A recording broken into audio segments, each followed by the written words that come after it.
Hi, it's Keith from the Evangelical Free Church, Stony Stratford, and we're continuing our series of short talks in the Gospel of Mark. And today we come to chapter 14, verses 32 to 42. Now last week we saw that Jesus had warned his disciples about his betrayal, and he also warned them that they were going to desert him. But Peter's having none of it. Even if he's going to his death, Peter says, well, I will go with you. And all the others, not wanting to be left out or look small, say the same. I was, before I was a pastor, a builder. And when building, everything is in the planning. If you don't get the planning right, you're not prepared. If you don't work out your levels, you don't work out how things are going to match up, you're going to hit a problem somewhere. Well, such is the case here.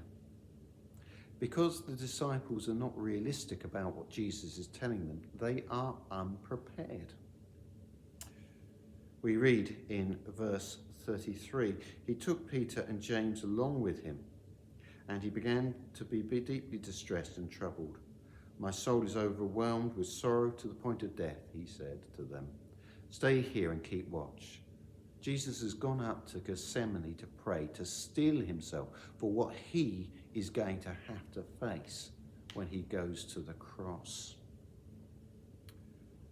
But the disciples are not prepared. Jesus said, prepare yourself, pray. But then we see in verse 37, he returned to his disciples and found them sleeping. Simon, he said to Peter, are you asleep? Could you not keep watch for 1 hour? Watch and pray so you will not fall into temptation. The spirit is willing, but the body is weak.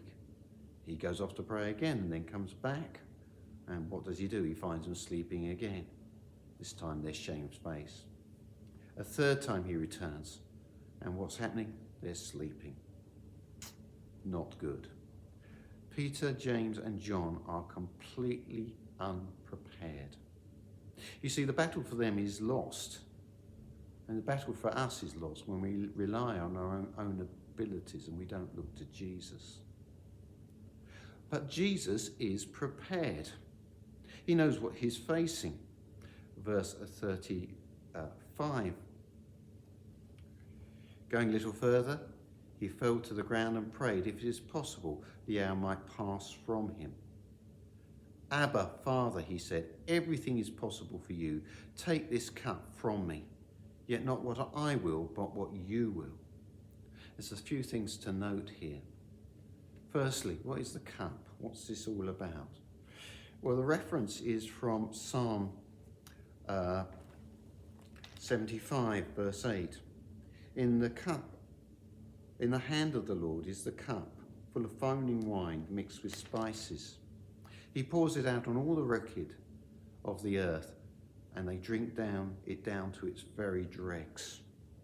This is the cup, and we have other references in Jeremiah and Isaiah of God's anger at sin. And in Jeremiah, it actually says this, in Isaiah I think it is actually, it actually says this, it makes men stagger and fall. You know, they say about bad alcohol, you know, you make sure it doesn't make you go blind, but this is worse. This will really knock you out for a day or a week at least. So this is something that is unpalatable. And he realizes that he's going to face something he's never experienced before, separation from his Father if he is going to take the sins of the world upon him. And in John's Gospel, chapter 1, verse 1, we read this, the Word, that's Jesus Christ. In the beginning was the Word, and the Word was with God, and the Word was God. He's going to be separated, ripped apart in the relationship he has with his Father, which is that close. The Word was with God, and the Word was God. So he obviously prays with all his heart. After finding the disciples asleep and giving them a bit of a gentle ticking off, he repeats the prayer. Why? Because he knows this is something big he's facing. He understands the magnitude of what he's facing. But his key concern is this: yet not what I will, but what you will. In the end, he is ready. He's ready to do his Father's will. When he comes back and again he finds them sleeping, he says this: the hour has come. Look, the Son of Man is betrayed into the hands of sinners. Rise, let's go. Here comes my betrayer. The battle was lost for the disciples, but the war is won literally at this moment, because Jesus is ready to go to the cross and bear my and your sins. Isn't that something remarkable?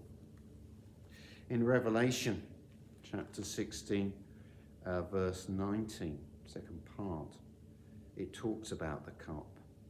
God remembered Babylon the Great and gave her the cup filled with the wine of the fury of his wrath. Babylon always represented the enemies of God's people, particularly in the Old Testament, and it's used here. These are people who are enemies of God, people who have not submitted to God, who haven't sought God to have their sins forgiven. Well, this dreadful cup, this thing, this description of something that will give you a hangover for a month, but much worse, is going to be poured out on these people. But it doesn't have to be like that, because we see right at the end of Revelation there is something better that can be imbibed, and it's a lovely picture that we have here, and it's Jesus talking about the water of life. Revelation 22, 17, second part. Whoever is thirsty, let him come, and whoever wishes, let him take the free gift of the water of life. Now, isn't that something? We can be brought into a relationship with God and we can be with him forever. But it is only through Jesus' sacrifice on the cross. And as we see, he's ready to do his Father's will. We'd like to offer you a couple of books, as usual. There's a gospel if you want it. But also, this is one people have found helpful. Where is God when things go wrong? You'll find them both at the front of the church on the railings. Thanks for listening.